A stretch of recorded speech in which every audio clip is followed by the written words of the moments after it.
কোরআনুল কারীমকে নাজিল কেন করলেন, কার উপরে নাজিল করলেন? মালিক পবিত্র কোরআনুল কারীমের ভিতরে জানিয়ে দিচ্ছেন। আল্লাহ রাব্বুল আলামিন কোরআনুল কারীমের ভিতরে জানিয়ে দিচ্ছেন। মালিক বলছেন, তাবারাকাল্লাযী নাযালাল ফুরকানা আলা আবদিহি লিয়াকুনা লিল আলামিনা নাযীরা। আল্লাহু আকবার।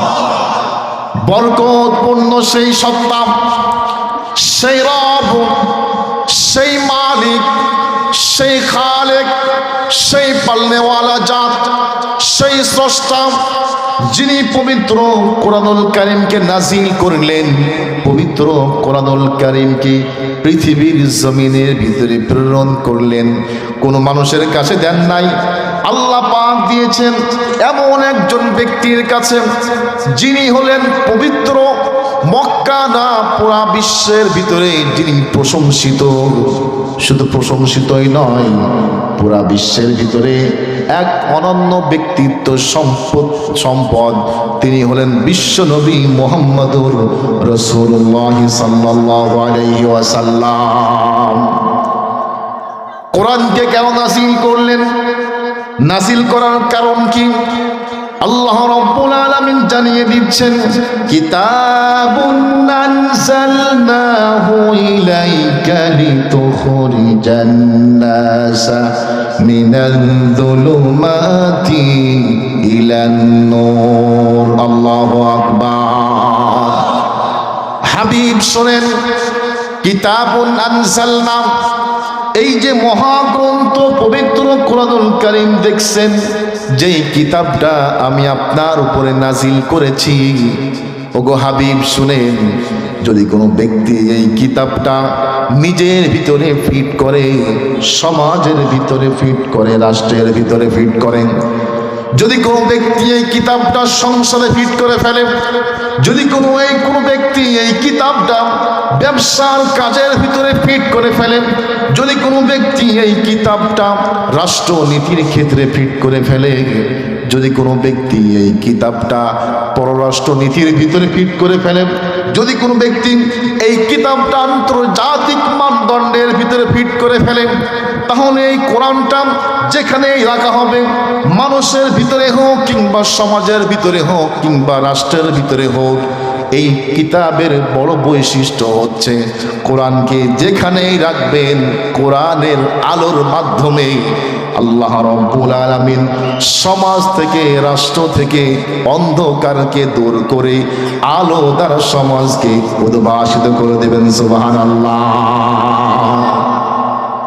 তাহলে যদি সমাজে শান্তি ফিরাতে হয়, কোনো মন্ত্র আর তন্ত্র দিয়ে শান্তি ফিরানো যাবে না।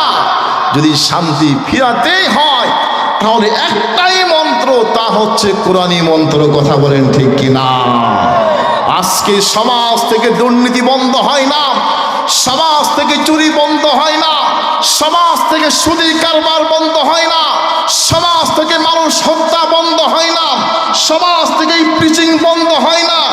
একটাই কারণ, সমাজে কোরআনের হুকুমত নাই। কথা বলেন ঠিক কিনা?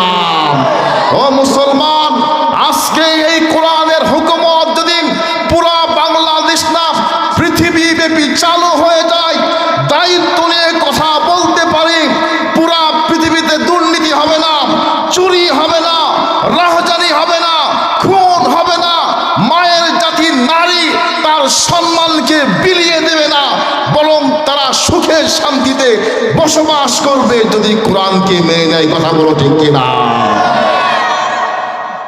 কিন্তু সমস্যা তো এক জায়গায়, কোরআন তো মানবই না, তো সুখ আসবে কোত্থেকে? কথা বোঝেন নাই? কষ্ট হচ্ছে আপনাদের? খারাপ লাগছে? খুব ভালো করে বুঝবেন, আজ থেকে 1450 বছর পূর্বে যখন রাসূলুল্লাহ সাল্লাল্লাহু আলাইহি ওয়াসাল্লামের উপরে পবিত্র কোরআনুল কারীম নাজিল হচ্ছেন, ওই সময় মক্কা তো জাহিলিয়াতের যুগ ছিল, নারীর সম্মান ছিল না। একজন ব্যক্তি দুর্বল, ওর সম্মান নাই। একজন ব্যক্তি রাখাল, তো ওর মানুষ দেখতে পারবে না। কালো মানুষ সম্মান নাই, মুরব্বী সম্মান নাই। কেন? যুগটাকে বলা হতো আইয়ামে জাহিলিয়াতের যুগ।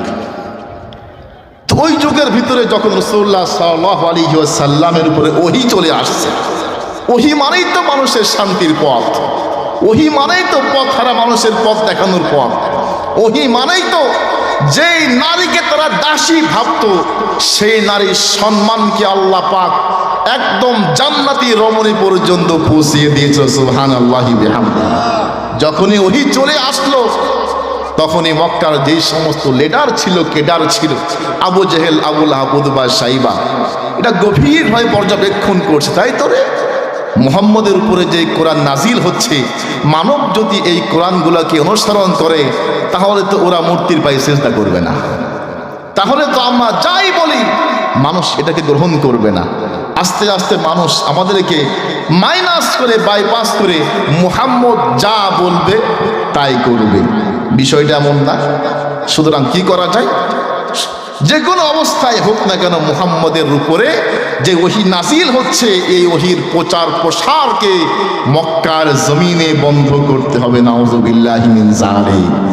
একটু আওয়াজ দিয়ে বলেন, এই ইতিহাস আমরা কম বেশি জানি কিনা?